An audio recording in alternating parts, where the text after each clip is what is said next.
Great, everyone. I hope you guys have an amazing day. So, what I'm going to do today, right? I'm just going to do the final winding down of the data models. I think I've been talking about a few stuff here and there, right? So, we're going to look at something about the care and then about the provider.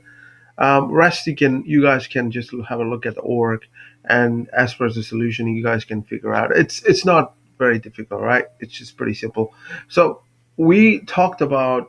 So I spoke about the care model, right, in the past, and I've also demonstrated, how you can add someone as a care provider, and also that different things about the goals and task, right? So if I wanted to, model this in a form of a data, like in a form of data model, so it's pretty straightforward, right?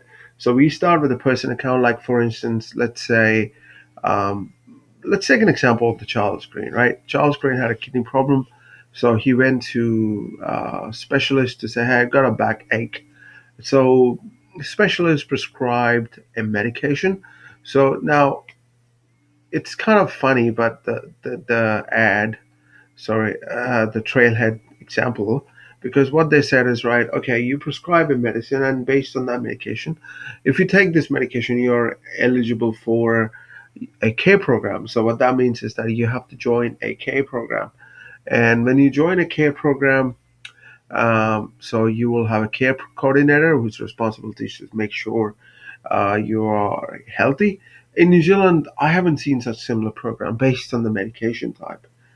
Um, there might be a care program for old age people, but I personally haven't seen any. We have physio, right? If something goes wrong, right? Let's say, for instance, you're working out and then you injure your back, then we have ACC, something called ACC, accidental. I forgot the damned ACC, ACC New Zealand, and yeah, right. So this is the ACC, right? So in New Zealand, you know so what happens is, right, so if you get injury or if you get um, something, right, you can claim using ACC, right. I did a few times, right, many years ago, right, when I got injured in the gym, so I claimed, right. So I had a slip disc because of I accidentally injured myself you know uh, so on a leg day. So um, unusual, but so I claim. And also, right, um, you know, uh, I did a project for ACC, right? I've been a contractor for ACC in my previous project, so I worked for them for like 11 months. So I built some interesting stuff for them. So yeah, sorry I digress, but just saying. Um, so um, so in New Zealand, it works a bit different, right? This example, I believe it's more specific to the United States, and I don't understand how the damn American healthcare works. So my apologies if my blabber certain things which makes no sense, especially from a New Zealand perspective, right? It doesn't make sense to me, right? So I understand the concept of the care provider, what it means, right? But to suggest, right, if you take a certain pain medication, you're automatically enrolled. A bit of a reach to me, but either way. Um, so yeah, in this example, right, as you can see that, um, um, no, sorry, no, not this one. Yeah, this example, right. So we have like this guy, Charles Green. So he went to a specialist because he got a kidney problem. So because he was not able to handle the pain, so the doctor recommended the pain medication, and the kind of pain medication made him eligible for a care program. So where he will be looked after by a care team of care providers. And so yeah, so as you can see, these are all your um, health cloud objects, right? So, and the person who's looking after, or I would say, a care program team member is Amy Huffman, and she is associated with this.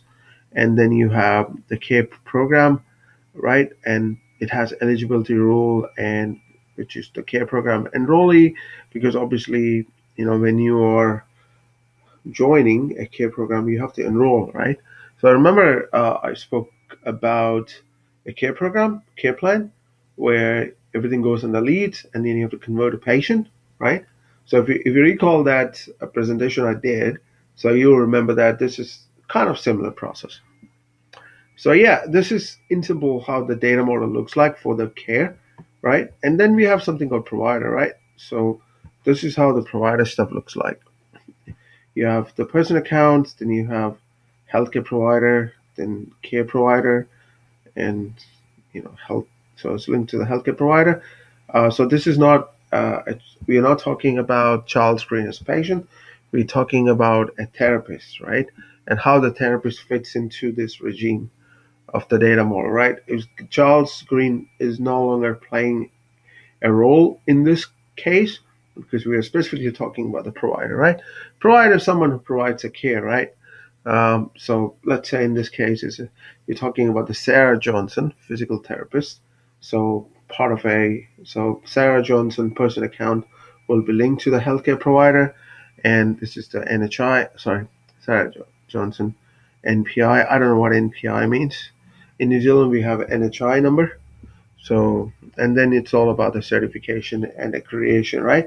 Obviously, when you're hiring a specialist, right, your cardiologist or a neurosurgeon or a urologist, you need to have your certification, your license, your degrees and whatever, right? So that all fits into individual objects here.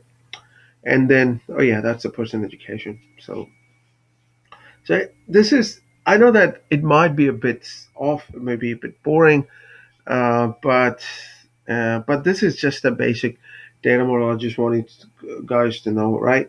And the key thing, what I would say, right? It's just case by case, right? Like I would say, my example, right? I've been working on a health cloud, and a couple of things like payee, right? For instance, payer, the insurance stuff.